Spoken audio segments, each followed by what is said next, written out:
সুপ্রিয় শিক্ষার্থী বন্ধুরা, আশা করছি সবাই ভালো আছেন। আপনারা ইতিমধ্যে অবগত হয়েছেন, এখন থেকে যারা নাট টেস্টের জন্য রেজিস্ট্রেশন করবেন, আগে আমরা পূর্ববর্তী যে ওয়েবসাইটের মাধ্যমে রেজিস্ট্রেশন করেছি, সেটা আর করা যাচ্ছে না। জাপান নাট টেস্ট কর্তৃপক্ষ কিন্তু নতুন ওয়েবসাইটের লিঙ্ক দিয়েছে আমাদেরকে, যে ওয়েবসাইটটির নাম হচ্ছে universal language and skill assessment institute. So এখন কিন্তু এই প্রতিষ্ঠানের অনুকূলে কিন্তু আমাদেরকে নাটের জন্য রেজিস্ট্রেশন করতে হবে। সো ওয়েবসাইটটি আপনারা ব্রাউজারে লিখে সার্চ করতে পারেন ulsai.com.bd, অথবা আপনারা ULSI ডিরেক্ট গুগলে সার্চ করেও কিন্তু ওয়েবসাইটটি পেয়ে যাবেন। তো ওয়েবসাইটটি ওপেন করার পরে আপনার সামনে ঠিক এরকম একটি ইন্টারফেস আসবে। তো প্রথমেই আপনাকে হচ্ছে একজন স্টুডেন্ট হিসাবে নাট টেস্টে রেজিস্ট্রেশন করার জন্য আপনার এখানে কিন্তু সাইন আপ করা লাগবে। সো আমি শুরুতেই সাইন আপে চলে যাচ্ছি। সাইন আপে যাওয়ার পরে আপনার কাছে এরকম একটি রেজিস্ট্রেশন ফর্ম আসবে। আপনি রেজিস্ট্রেশন ফর্মটি কিন্তু ফিল আপ করে দিবেন। সো এখানে অবশ্যই প্রত্যেকটা ইনফরমেশন আপনার এনআইডি অথবা পাসপোর্ট অনুযায়ী হতে হবে। তো আমি আজকে একটা স্টুডেন্টের জন্য করে আপনাদেরকে দেখাবো কিভাবে স্টেপ বাই স্টেপ করতে হয়। সো আমি আগেই সবগুলো নোট করে নিয়েছি কিভাবে কি করতে হবে। তার নাম অ্যাকর্ডিং টু এনআইডি, পাসপোর্ট, তার date of birth, phone number এবং ইমেল অ্যাড্রেস। আমার প্রয়োজন হবে ছবি। সো ছবির এখানে রিকোয়ারমেন্ট দেওয়া আছে কিভাবে আমরা কি করব, এখানে ছবিটা আপলোড দিব, দেন আমরা কোন ডকুমেন্টটা সাবমিট করব, এবং আমাদের যেই ডকুমেন্ট যেটা প্রয়োজন আমরা এখানে যেটা সিলেক্ট করব সেটার স্ক্যান কপিটা পিএনজি অথবা জেপিজিটা আমরা এখানে আপলোড করে দিব। সো এইখানে হচ্ছে আমি কোথায় থেকে পড়াশোনা করেছি, জাপানিজটা, সেই সেন্টারটার নাম দিব। এখানে আমার জেন্ডারটা সিলেক্ট করে দিব এবং এখান থেকে কোন লেভেলের আমি পরীক্ষা দিব, N5, N4, N3 বা অন্য কোনো লেভেল যদি দিয়ে থাকি সেটা, এবং এখান থেকে আমার ন্যাশনালিটিটা সিলেক্ট করে দেব। তো আসুন আমি একটা স্টুডেন্টের যে ইনফরমেশন সেটা দিয়ে আপনাদেরকে দেখাচ্ছি। সো আমি এখানে একটা স্টুডেন্টের ইনফরমেশন নোট করে নিয়েছি। সো আমি প্রথম স্টুডেন্টের নামটা দিব তার পাসপোর্ট অনুযায়ী। এরপর আমি তার ডেট অফ বার্থ দিব। ডেট অফ বার্থ দেওয়ার জন্য অবশ্যই আপনার এই ফরম্যাটটি ফলো করতে হবে। প্রথমত জন্মের সালটা, জন্মের মাস এবং জন্মের তারিখটা এই ফরম্যাটে আপনাকে দিতে হবে। সো আমি এটা আগেই নোট করে নিয়েছি। আমি ঠিক এই ফরম্যাটে জিনিসটা দিয়ে দিচ্ছি। ওকে, আমি জন্ম তারিখ দেওয়া শেষ এবং এখন আমার এখানে তার একটা অ্যাক্টিভ ফোন নাম্বার দিতে হবে, যেটার মধ্যে কিন্তু আপনার ফিউচারে অনেক কিছু কাজে লাগবে। আপনার ইমেল অ্যাড্রেসের ফোন নাম্বার অবশ্যই অ্যাক্টিভ নাম্বার দিবেন। সো এটা আপনার কিন্তু ফিউচারে কাজে লাগবে ভেরিফিকেশনের জন্য। সো আমি তার নাম্বারটা দিয়ে দিচ্ছি। আমি তার নাম্বারটা দিয়ে দিলাম। এখন তার ইমেল অ্যাড্রেসটা দিব। সো ইমেল অ্যাড্রেসে কিন্তু আপনার অনেক ইনফরমেশন বা অনেক মেইল, অনেক কিছু আপনার এই মেইলটাতে যাবে। সো অবশ্যই শিওর হয়ে আপনার মেইলটি দিবেন। আমি মেইলটি দিয়ে দিলাম। এখন আসেন এখানে আমাদের যে ফটোগ্রাফ সেটার জন্য কিছু রিকোয়ারমেন্ট রয়েছে। সো রিকোয়ারমেন্টটাতে আমাদের বলা হয়েছে the photograph should be colour and the size 2 inch into 2 inch, 51 millimetre into 51 millimetre and the digital size executive 30 কেবি। আমি আপনাদেরকে যদি সামারি করে বুঝাই, আপনাদের ছবি অবশ্যই 2 ইঞ্চি বাই 2 ইঞ্চি হতে হবে, অথবা 51 মিলিমিটার বাই 51 মিলিমিটার, এবং অবশ্যই ছবি 20 কেবির নিচে হওয়া যাবে না এবং সর্বোচ্চ 300 কেবি পর্যন্ত হতে পারবে। Minimum resolution of file 300 pixel, 300 pixel. আপনি যদি পিক্সেলে হিসাব করেন আপনার ফাইলের রেজুলেশন সর্বনিম্ন 300 পিক্সেল বাই 300 পিক্সেল হতে পারবে।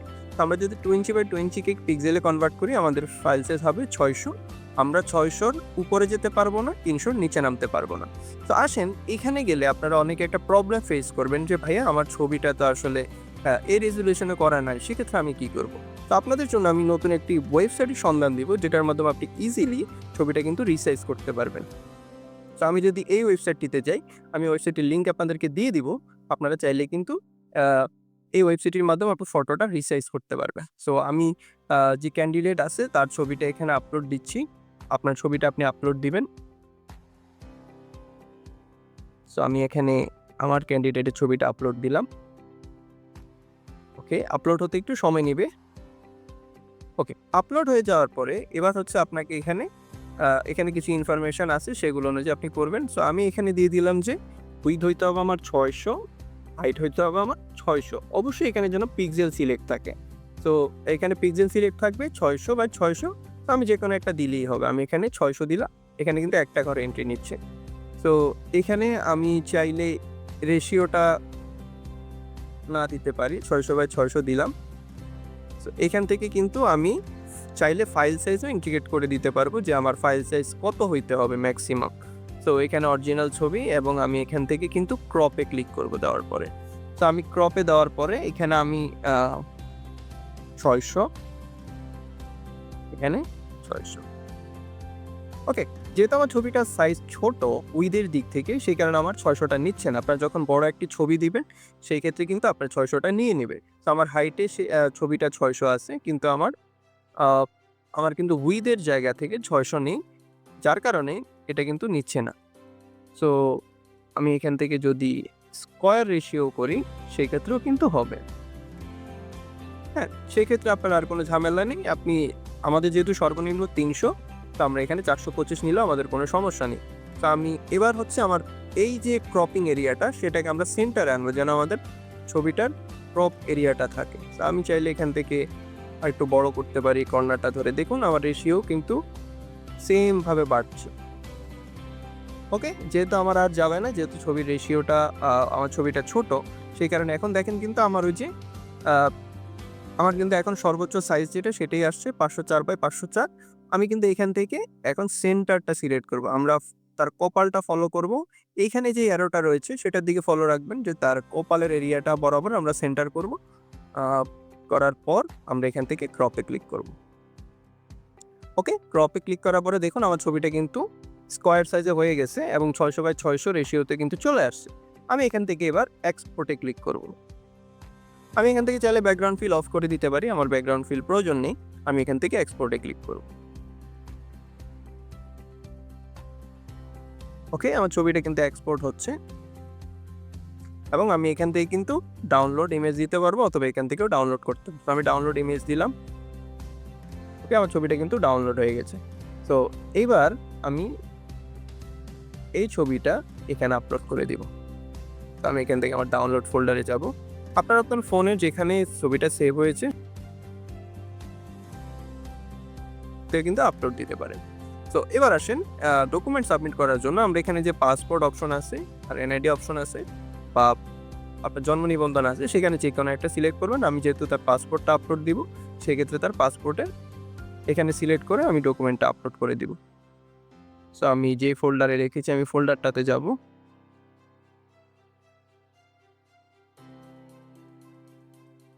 ওকে, আমি প্রথমত এররটা একটু দেখানোর জন্য আপনাদের এটা আপলোড করছি। তো দেখুন আমার এটা কিন্তু আপলোড হয়ে গেছে। তো আপনাদের অনেকের কিন্তু যে সর্বোচ্চ 2 MBর উপরে যদি আপনার স্ক্যান কপিটা থাকে বা ছবিটা থাকে, সেটা কিন্তু নিবে না। তো এর জন্য আপনারা একটা ওয়েবসাইট ফলো করবেন, যেটাতে আপনি চাইলে কিন্তু সাইজটা রিডিউস করতে পারেন। তো আমি যদি আপনাদের একটা ফাইল দেখাই, তো এখানে যদি আপনার যদি সাইজটা রিডিউস বা আপনার ছবির যে সাইজটা সেটা যদি রিডিউস করতে চান, এখান থেকে একটা ওয়েবসাইট আমি বলে দেব যে টাইনি জেপিজি, এটাতে গিয়ে আপনি আপনার যেটা আপলোড হচ্ছে না সেই ছবিটা দিবেন। আমি যদি একটা দেখাই আপনাদেরকে, ধরুন আমি এই ছবিটা দিলাম, ছবিটা কিন্তু 4 MB, কিন্তু আমার সর্বনিম্ন কত লাগবে এখানে কিন্তু লেখা রয়েছে। তো আমি এই ফাইলটা কিন্তু আপলোড দিলে নিবে না। তো আমি এখান থেকে কিন্তু ছবিটার সাইজ ছোট করে ফেলতে পারবো। তো দেখেন কম্প্রেস হয়ে যাচ্ছে ছবিটা। আমার অবশ্যই 2 MBর নিচে লাগবে এবং 500 KBর উপরে হইতে হবে। এখানে কিন্তু আপনারা দেখলেই বুঝতে পারবেন। তো এখানে কিন্তু দেখেন আমি কিন্তু ছবিটা 4.5 MB থেকে কিন্তু আমার 989, আমি যদি 990 KBতে চলে আসছে। তো আমি এখন এখান থেকে ডাউনলোড করব। ওকে, ডাউনলোড হয়ে যাবে। যদি আপনার এরর হয় তখন আপনি এখান থেকে ছবিটার সাইজ রিডিউস করে এখানে কিন্তু আপলোড দিলেই ফাইলটা আপলোড হয়ে যাবে। তো আমি যদি রংটাই আপনাদেরকে দেখাই, আমি যদিও পরবর্তীতে কেটে দিতে হবে, দেখেন আপলোড হয়ে গেছে। সো আমি ক্যান্ডিডেটেরটাই নিব।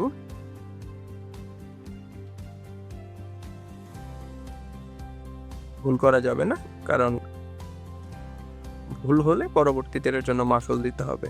ওকে, সো আমি যার পাসপোর্ট তারটাই এখানে আপলোড করে দিলাম।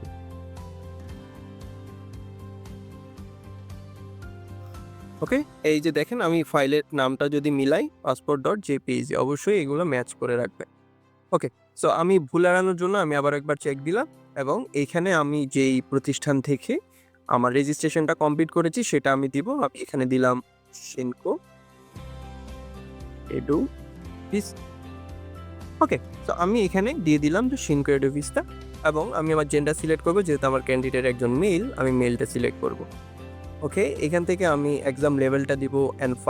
আপনারা যারা যে লেভেলে পরীক্ষা দিবেন সেটা অবশ্যই সিলেক্ট করে দিবেন। এখান থেকে আমি দিব ন্যাশনালিটি, অবশ্যই বাংলাদেশি, যারা বাংলাদেশ থেকে করবেন অবশ্যই বাংলাদেশি সিলেক্ট করে দিবেন।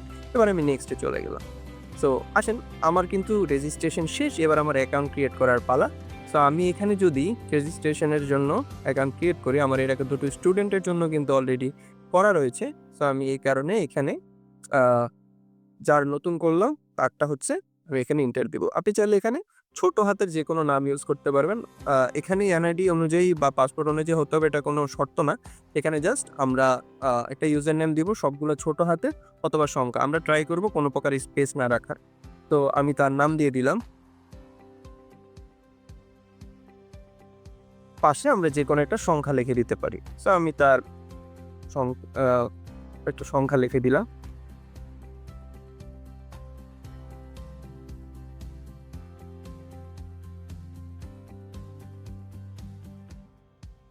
ওকে, এবার আমি পাসওয়ার্ডটা দিব।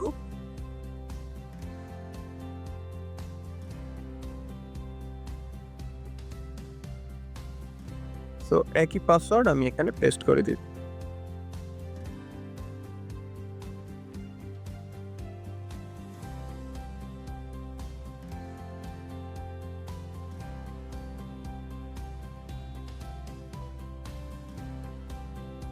ওকে, সবকিছু দেওয়ার পরে আমি এখান থেকে এবার চেক করে নেব সব ঠিক আছে কিনা। এবার এখান থেকে আমি সাবমিটে ক্লিক করব। পরবর্তী ইউজের জন্য আপনারা এটা সেভ করে রাখতে পারেন। ওকে, আমার কিন্তু রেজিস্ট্রেশন হয়ে গেছে। আমি দেখেন এখানে প্রোফাইল অপশনটা পাচ্ছি। সো এবার আমি এখান থেকে অনলাইন পেমেন্ট করতে পারবো। তো কোনো কারণে যদি আপনার মনে হয় যে আপনি পেমেন্ট এখন করবেন না, তাহলে এই পেজটা ইগনোর করলেই হবে। আপনারা চাইলে আবার হোমে চলে যেতে পারেন অথবা প্রোফাইলে চলে যেতে পারেন। কোনো কারণে আপনি যদি হোমে চলে যান, সেক্ষেত্রে আপনি কি করবেন? আপনার তো পেমেন্ট করা হয়নি। তো এখান থেকে আপনি প্রোফাইলে চলে যাবেন। প্রোফাইলে যাওয়ার পরে দেখেন এরকম একটা অপশন আপনার সামনে আসবে, মেক এ পেমেন্ট। ঠিক এখানে ক্লিক করার পরে আমরা একটু আগে যেটা দেখতে পাইছিলাম, ঠিক এরকম একটা ইন্টারফেস দেখতে পারবো। দেখেন আমার সামনে চলে আসছে। আপনি চাইলে ব্যাংক ট্রান্সফার অথবা অনলাইন পেমেন্ট করতে পারেন। তো আসেন আমি অনলাইন পেমেন্ট দিয়ে দেখাচ্ছি। তো এখানে কিন্তু তার নাম চলে আসছে, তার যেই ইনফরমেশন সেগুলো কিন্তু চলে আসছে। তো আমি এখান থেকে দেখেন আমার কিন্তু ৪,০০০ টাকা এক্সাম ফিটা দিতে হবে। সো আমি ৪,০০০ টাকা দিয়ে নেক্সট এখান থেকে প্রসিড টু পেমেন্টে দিলাম।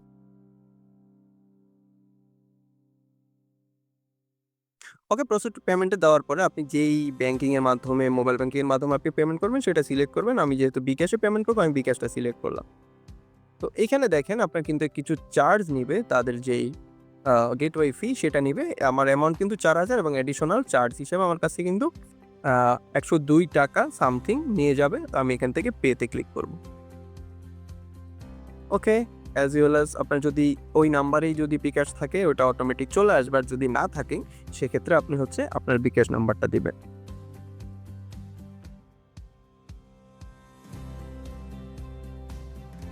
ওকে, বিকাশ নাম্বারটা দেওয়া হয়ে গেলে আপনার ফোনে একটি ওটিপি যাবে।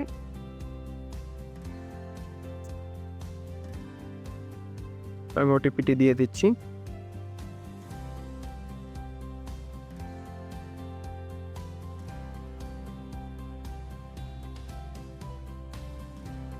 ওটিপিটি দেওয়ার পরে আপনি আপনার পিন নাম্বারটি দিবেন বিকাশে, অথবা আপনি যেই মার্চেন্টের মাধ্যমে বা মোবাইল ব্যাংকিং এর মাধ্যমে পেমেন্ট করবেন সেটার পিন নাম্বার। আশা করি এটাতে কারো সমস্যা হবে না। সো আমি এখান থেকে কনফার্ম করে দিলাম। তো আমার কিন্তু ভেরিফিকেশন সাকসেসফুল এবং আমাকে একটু পরেই পেমেন্ট সাকসেস দেখাবে। ওকে, দেখুন আমার কিন্তু পেমেন্ট সাকসেস হয়ে গেছে। আমি কিন্তু এখন আমার রেজিস্ট্রেশনটি সাকসেসফুলি কমপ্লিট করতে পেরেছি। সো আপনি হচ্ছে আপনার যেই ইমেলটা দিয়েছেন সেখানে কিন্তু আপনার পেমেন্টের একটা কপি চলে যাবে। এছাড়া আপনার প্রয়োজনীয় যে আপডেটগুলো সেটা কিন্তু আপনি আপনার সেই ইমেলের মধ্যে পেয়ে যাবেন। আপনার অ্যাডমিট কার্ড, সিট প্ল্যান, অন্যান্য যে কোনো জিনিস আপনি কিন্তু ওই মেলের মধ্যে পেয়ে যাবেন। এছাড়া আপনারা যদি এই ওয়েবসাইটটিতে পুনরায় লগ ইন করতে চান, তাহলে কিন্তু আপনার ওই যে ইউজার আইডিটা এবং আপনার যে পাসওয়ার্ডটা দিয়েছিলেন সেটা দিয়ে লগ ইন করতে পারবেন। তো লগ ইন করলে কিন্তু আপনি আবার এখানে পুনরায় অ্যাক্সেস করতে পারবেন। তো পরবর্তী আপডেট যদি আসে আমরা ইনশাল্লাহ আপনাদের সাথে শেয়ার করার চেষ্টা করব। তো এখন এই পর্যন্তই, আশা করছি সবাই বুঝতে পেরেছেন। কারো যদি কোনো কোয়েশ্চেন থাকে আপনারা কমেন্ট করতে পারেন অথবা আমাদের পেজে মেসেজ করতে পারেন। আমরা চেষ্টা করব আপনাদেরকে সঠিক গাইডলাইনটা দেওয়ার জন্য। সবাই ভালো থাকবেন, সুস্থ থাকবেন। আল্লাহ হাফেজ।